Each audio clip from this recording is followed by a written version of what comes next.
লেখা আছে 10a by sec a plus 1 minus sec a minus 1 by 10a is equals to 0 প্রমাণ করব। তো এটা প্রমাণ করার জন্য আমি left hand side and right hand side ধরে প্রমাণ করব।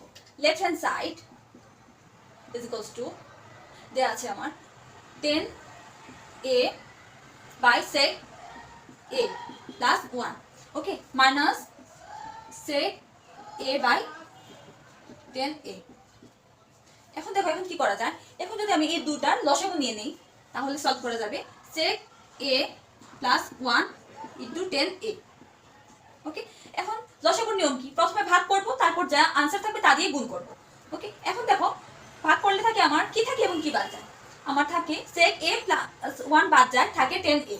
10a দিয়ে 10a কে গুণ করলে হয় 10 স্কয়ার a, ক্লিয়ার, মাইনাস এখান থেকে 10a বাদ যায় থাকে আমার sec a minus 1 into sec a plus 1, sec a minus 1 into sec a plus 1 bracket close, then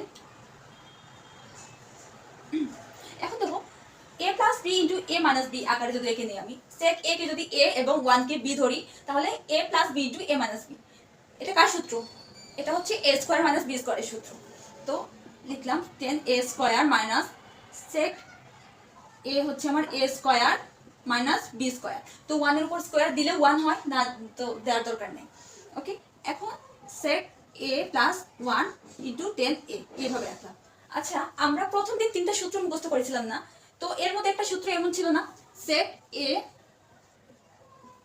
square minus 10 square a is equals to 1, এরকম একটা সূত্র ছিল না। তো আমরা যদি 1 কে এই পাশে নিয়ে আসি তাহলে কি হয় sec square a minus 1 is equals to 10 square a, এরকম হয় না। তো আমরা যদি sec স্কয়ার a minus 1 এর পরিবর্তে 10 স্কয়ার a লিখি তাহলে কি হবে দেখি, 10 স্কয়ার a minus এর পরিবর্তে লিখলাম 10 স্কয়ার a। ওকে আর নিচে যা আছে তা ঠিক থাকবে 1 into 10a।